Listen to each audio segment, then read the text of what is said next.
yung malalim na pagsunod, naalala nyo sa Matthew 7:22, hindi lang pag tumatawag sa akin ng Lord, Lord, ay papasok na sa karya ng aking amang nasa langit. But only those who obey the will of my Father. Check up, mga anak. Check natin yung pagsunod natin. Na tayo pala ay papasok lamang doon sa langit pag totoong sumusunod tayo kay Lord. Hello? Para pag ganito ang nagka-fronting dahil sa pagka-aksidente mo, kung hindi mo pa binigyan ng second life ni Lord, do you still nasa langit na?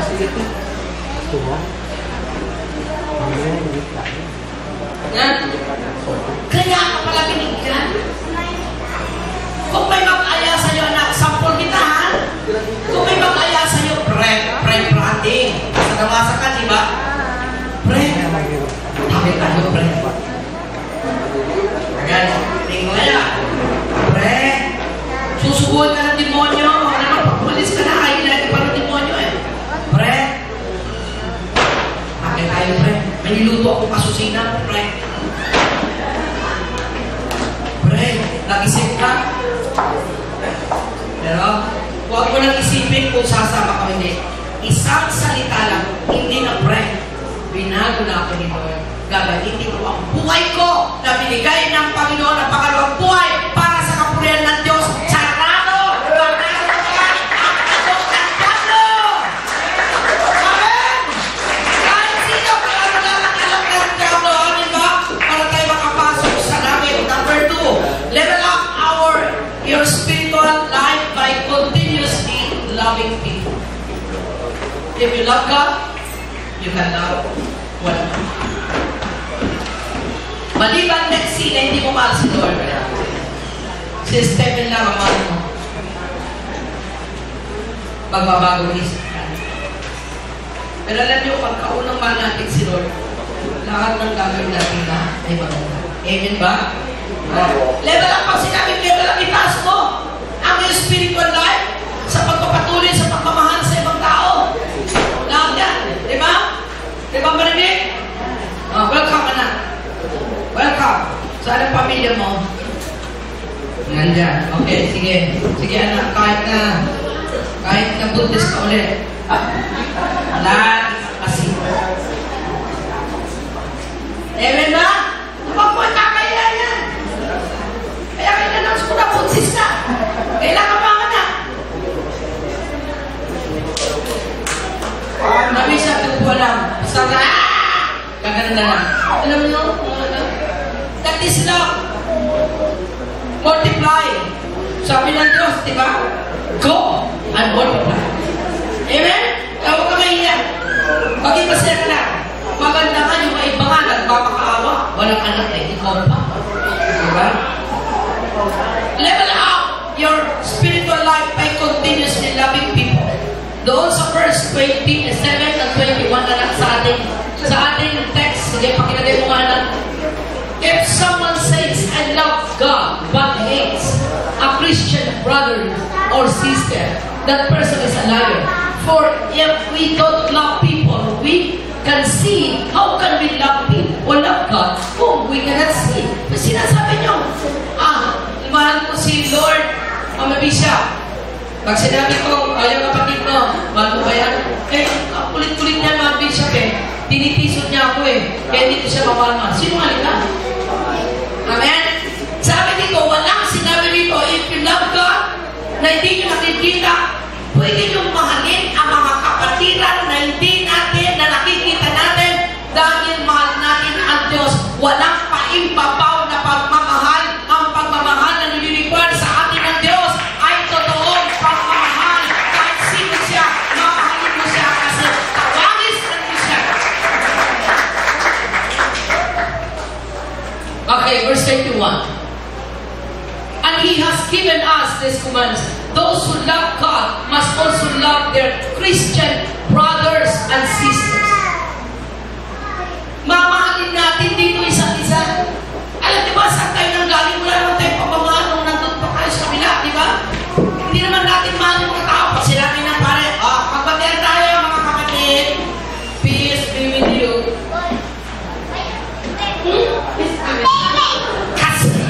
May nakita siyang kagalit niya. Amen ba? Pero kay Lord yan, wala nang galit-galit. Puro mahal natin ang isa't isa. Hindi lang pinapati, peace-giving nyo. Niyayakap pa natin ang bawat isa kahit na ano pa ang pagkukulang ng kapatid ko.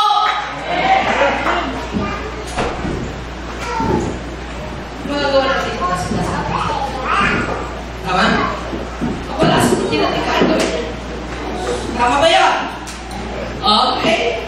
At kami nga dito, saan pa? It is our duty to love one another. Romans 13. It is our duty. It is our obligation. Duty, obligation pa. To love one another. To love your brethren. Romans 13, 8 to 12. Ilagay na. Owe nothing to anyone except for your obligation. Obligation to love one another. If you love your neighbor, you will fulfill the requirements of God's law. Yung salita doon na except, ang pananagutan natin lang dyan ay yung obligasyon natin na mahalin natin ng isa't isa. Obligasyon yun. Akala nyo kung gusto nyo lang, obligasyon ninyo nating lahat na mahalin ang ating kapwa. Pakinood nyo nga yan mga anak. Those who are taking notes. Yun namang tinatitake ng notes. Lagay nyo dito sa open. Obligasyon na mahalin natin ang ating kapwa. Oh, ngayon, pag hindi nyo nagkapit pagmamahal mo, hindi mo na obligasyon na. Give your love your neighbor, love your brethren. Alam niyo ba na, in the brethren, loving our brethren, pati yung paglilingkod sa ating kapwa-Kristiyano. Ito, pag kayo ay naglilingkod, ang amo nyo ay Kristiyano, mas lalo yung pagbutihin ang inyong paglilingkod. May nakakakita o wala, nakabantay man siya o wala, ay obligasyon mo yun na mahalin ang iyong kapatid sa Panginoon. Hindi yung dahil akong gawa. Kung sino dyan sa posing. Pag wala sa posing, ay, hindi ko kumusan. Ano palabas ka kami? Nangyari doon sa pinapanood natin. May nakakakita at wala, tapat ka kasi may Diyos na nakakakita sa ginagawa mo. Amen! Alam na kung totoo o hindi. Huwag kayong nandalaya mga empleyado. Mga empleyado, kayo ay magtatayin tapos aalis kayo. Uy, cheating yun! Sino ganito yun? Mag-iin kayo tapos di kayo magtatrabaho. Niluloko nyo sarili nyo. Tingin sa lahat ng Diyos. Alam ko yun, tumaga sa bibig ni Mami Isha at may tinamati. Tama? Tigilan. Nalala ko doon, altar ko. Sabi ko, nag-altar ko. Sabi ni Lord, anak, sabihin mo, mayroong nangangaluya. Huwag ko sabihin mo, may bakupin. Altar ko ulit. Pakalawa, sabihin mo, anak. Ayaw ko pa rin sabihin. Pakatlo, I cannot preach it. Announce ko. Sinabi ni Lord, mayroon daw dito sa atin ang ano niya. Tigilan mo na. Sabi ng Panginoon. That is Sunday. Tuesday. Sinando po kami sa kanila. Pumunta sa amin ng isang babae. Matulog sa bahay.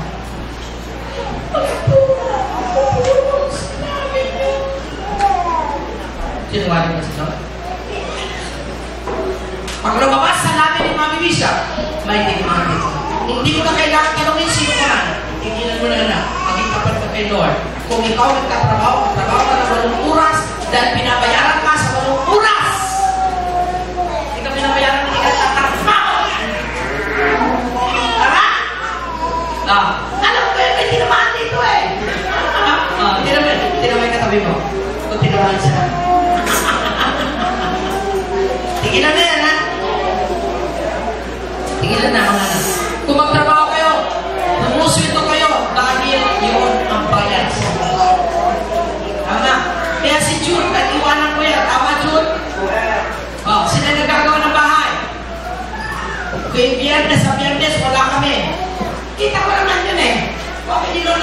din.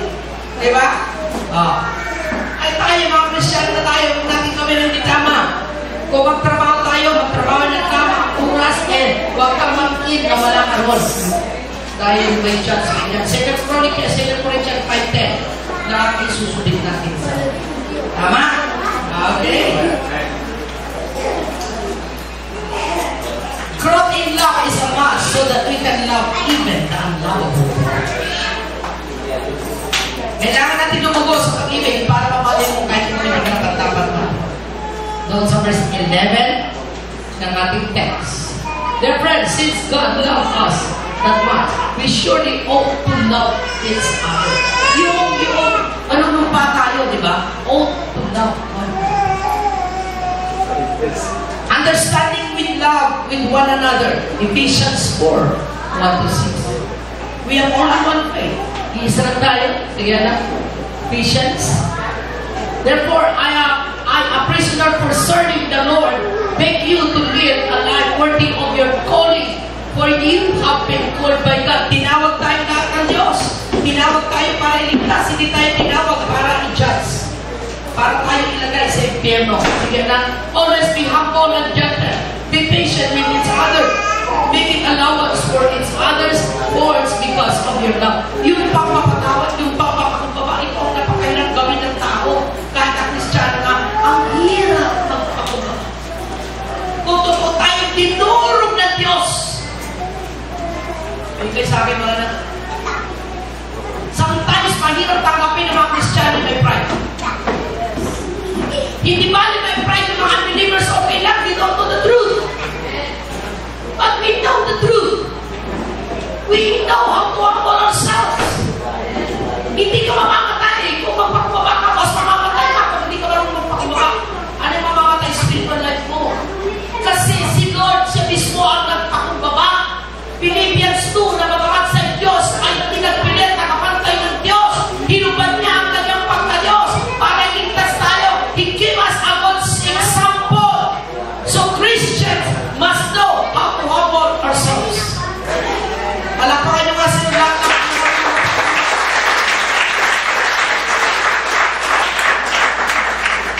Pagpatawanan. Make every effort to keep yourself united in the Spirit, binding yourself together with peace. Dapat iisa tayo sa Espiritu dito, mga anak. Hindi tayo magkakaroon ng problema, may siraan. Ayaw mo dun sa isa, ayaw mo dun sa isa, hindi. Kahit ayaw mo, pakikisama mo yan. Because we are one body. Hello, church! Kahit hindi mo gusto karakter ng kapatid mo, pakikisamaan mo yan. Because of God. Because we love God. If we cannot love God, we cannot love our brethren. Ito mga anak, ito. Pag sinabing love one another, ang hirap sa atin. Sige nga, patunayan nyo nga that you love your brethren. Tumayo kayo. Lalo na yung parang hindi kayo at-is sa kapatid na yun. Love your brethren. Halika kaya, anak. Tumayo kayo. Kasama ka rin. Huwag kang uupo dyan rin. Puntahan nyo ang kapatid nyo na hindi niyayakap na parang pag hindi kayo at-is sa kanya. Pwede kayo, sabihin mo. Sige, puntahan nyo. One another. Sige, hindi kayo kayo dyan.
I don't like your attitude.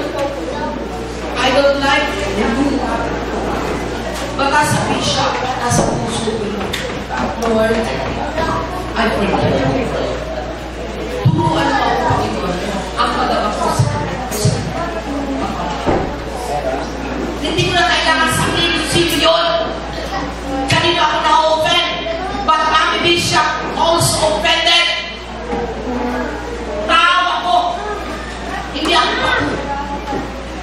Hello? Tao ako. Nasasaktan. Tama? Tayo ko tayo ah. Alam nyo, sinabi siya nila-offend sa inyo. Hindi na nasaktan. Pero it's enough. Hindi ko lang. Pag talagang hindi ako marilis, kakusapin ko siya. Pero kaya naman. Ang ibig pang rin na rin sa ano na? Hindi ko kailangan sabihin ko. Tama? Ay kasi, ako yung nanin yun. Pero huwag mong sabihin na hindi na open si Marisa. Tao ako na nasasaktan. Patay ka dito. Amen? I love you with the love of the Lord. Amen ba? Sige, palakpakan ninyo si Lord.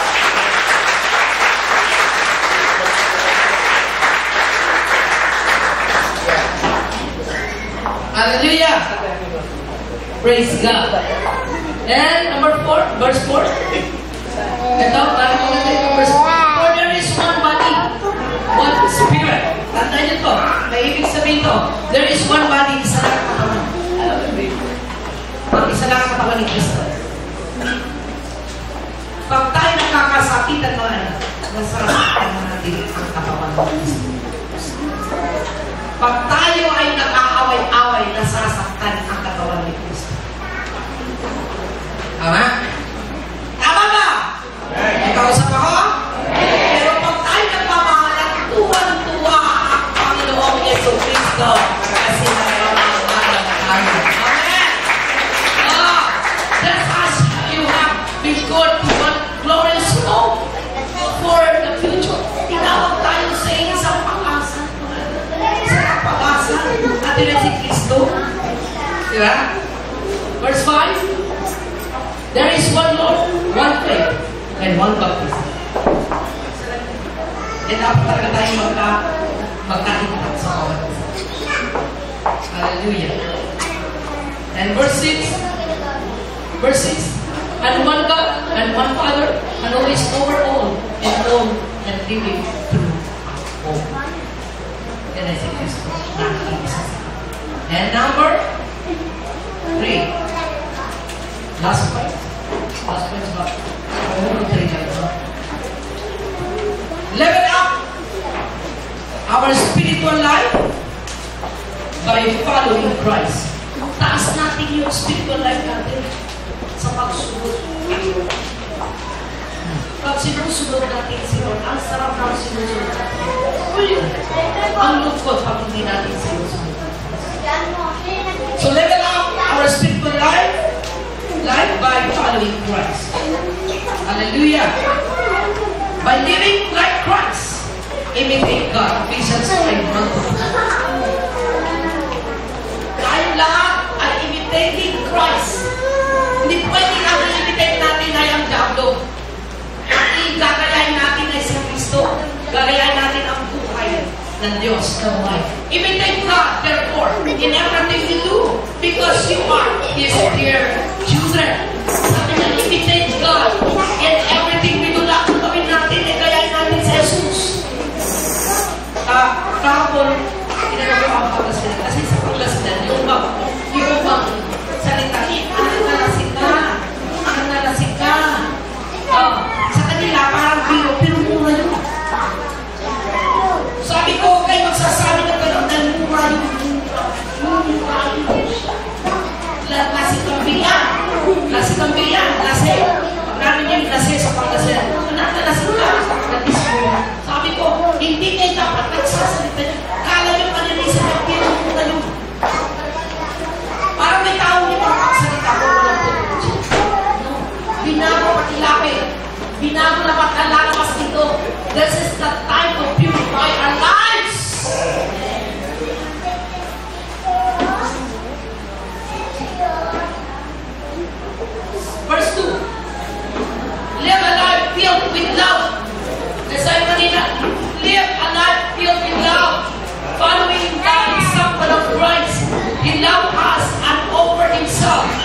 sacrifice for us as a pleasing aroma to God. Means aroma, mabango. Tingnan mo pagdating ka ng kape.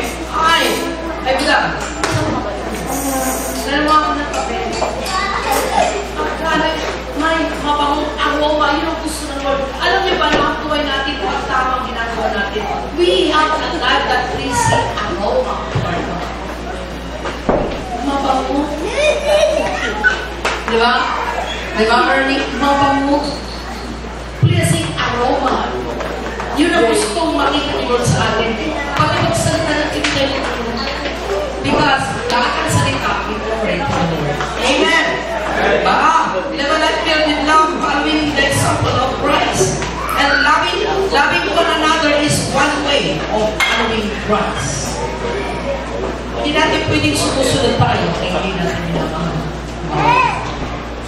Yung mga anak, for 3 points, level up your spiritual life by loving God.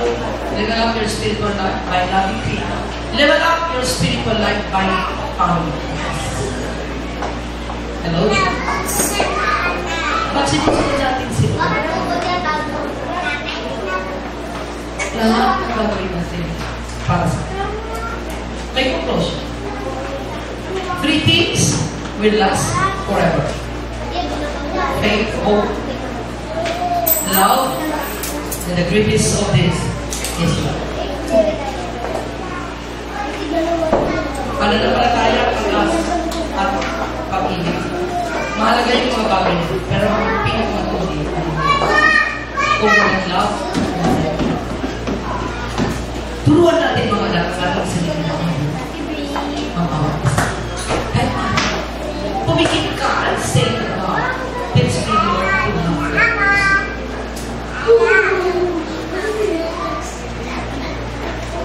We are nothing if we don't have love in our hearts.